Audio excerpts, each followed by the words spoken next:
The victims, all of them Tutsis, had gone to the church in search of sanctuary. Instead, the house of God became a killing ground.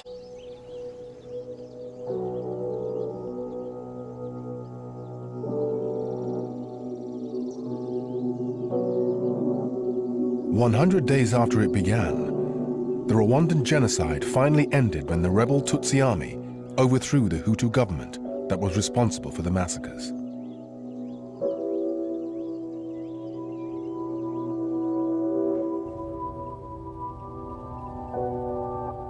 Nearly 2 million Hutus now streamed out of Rwanda and sought sanctuary in neighboring countries.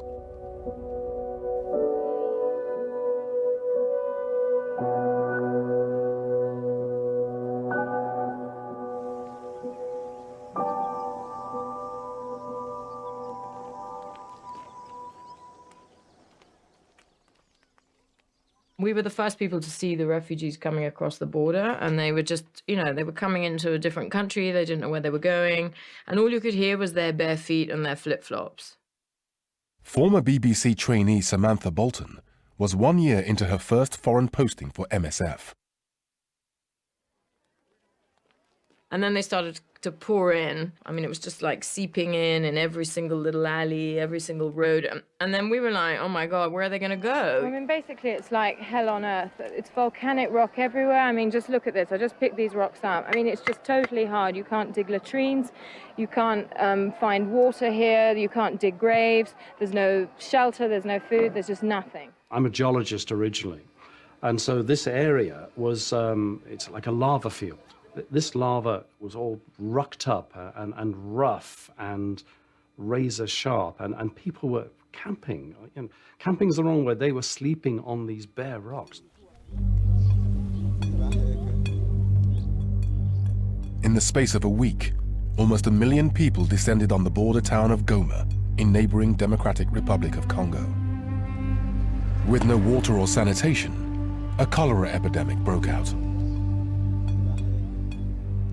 People started to die, and they died. The cholera, they died and died. I mean, people were piled up on the streets. They were piled up outside the front door of our office. Every dawn here brings a day more dreadful than the last. Some who lay down to sleep last night did not make it through to this morning.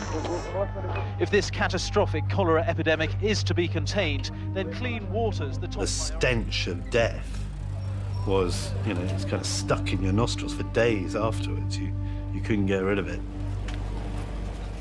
We could save 1 or 2 people. It would take us a couple hours to revive them from the intense dehydration of cholera. But there were thousands of other people dying. There were people tugging on your pants, asking you to save them.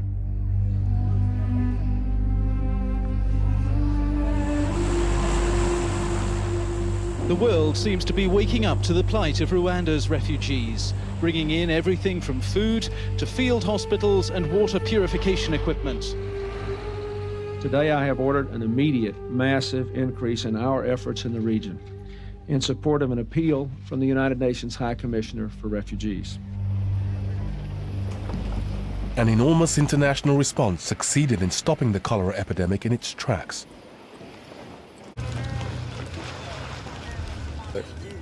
It wasn't long before the Hutu leadership that had orchestrated the genocide in Rwanda began to assert itself inside the refugee camps. 30,000 ex-government troops live in this camp, mingling with the refugees, receiving food from the international aid agencies. They hide from the cameras, and often they don't wear their uniforms. But with their black combat boots, you can always tell who they are.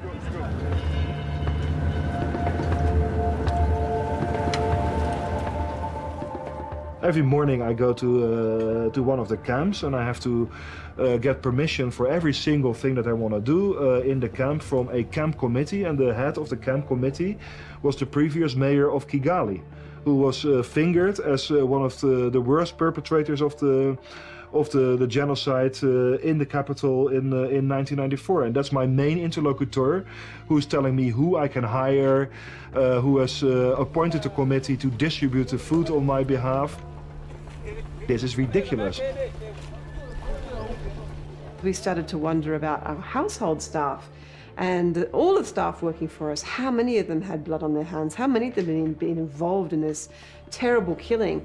Was our cook, who was cooking our food every night, did he have blood on his hands? And there was a horrible atmosphere of suspicion that, at that time.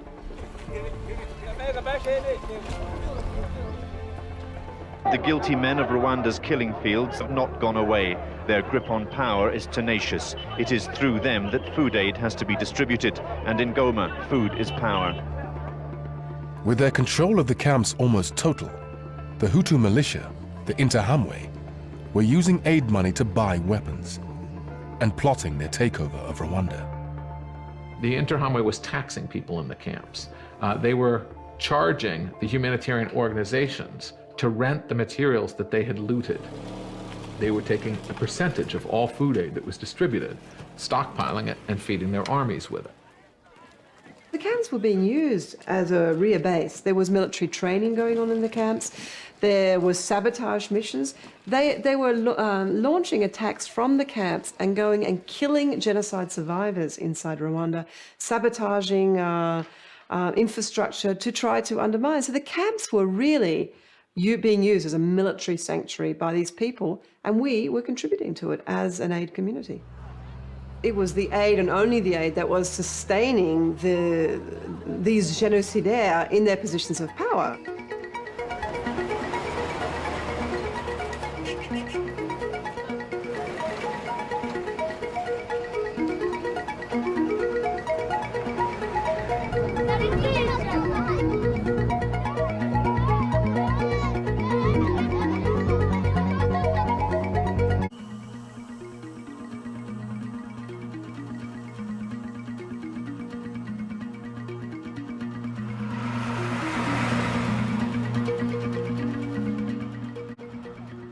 As concern within MSF France grew of the harmful effect their aid was having, some aid workers began questioning their very presence in the camps. The ethical dilemma that confronted us is, what is our primary duty? Is it our duty to stay no matter what, to be able to help those bona fide refugees who really need our help? Or do we say, no, this is unacceptable. We cannot allow our aid to be the source of further suffering for these people?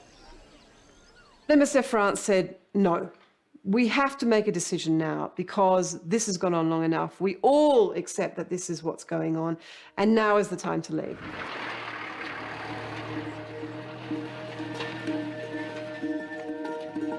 How did the other aid agencies who stayed, which is most of them, how did they react to your decision? What did they say to you? Oh, they didn't like it at all. Oh, because it very much put them on the moral back foot. Then they had to justify their position and justify why they were staying. There was even an interview with somebody who said, oh, no, it's just that MSF want to go home to have Christmas at home. Very dismissive, very undermining. Oh, you're just moral grandstanding. And, and a lot of them said, it's easier to leave than it is to stay and to try to, resolve the situation. But that comes from people who have never left, because I can tell you it is not easy to leave.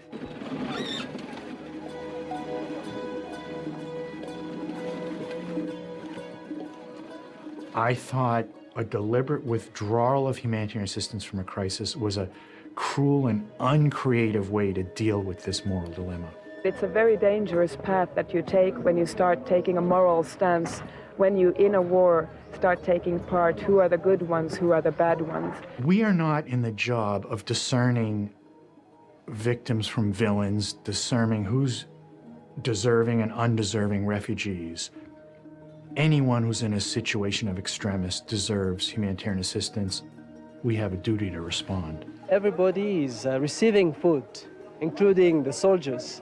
When they came, we took them to be refugees. It's morally and ethically difficult to accept that these people are getting stronger, partially through humanitarian aid, and we don't know how they are going to use their power in the future. The accusation was that by being there, agencies were feeding killers and feeding the war. Well, no, be careful. You are feeding alleged killers, And if you believe in a system in which people are innocent until proven guilty, you know, that's a really difficult. I think you're a killer, therefore I'm not going to feed you. How do I think you're a killer? Well, somebody told me. What's the alternative? If you leave, you're then condemning thousands of people, potentially to death through starvation, to solve your moral conscience. And that sounded to me like a bad trade-off. Didn't people say to you, sure, there are genocidaires here, but 95% of people are women and children and they're not killers? Why should we punish the innocent because there are guilty among them? 95% of the women and children in that area don't die when there aren't white people there. They live the same way that they would otherwise. It's nuts to think that it requires humanitarians for people to live. The notion that if we leave, they will die is false. It's false. Aid is not the be-all and end-all that many aid organisations pretend it is. We are not necessarily what is standing between life and death for these people.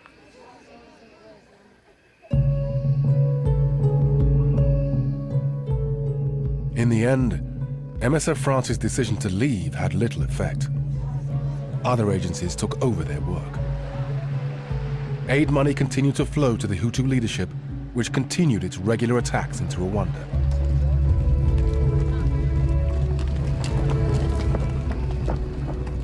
In late 1996, the Tutsi-led Rwandan army crossed the border and destroyed the camps, once and for all.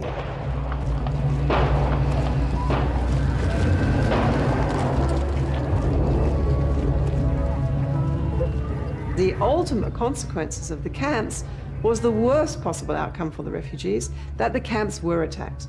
So the aid organisations that had come in and refused to leave and really piled so much criticism on MSF when we left, saying, you're taking the high moral ground, how can you abandon these refugees? They are innocent, they have done nothing.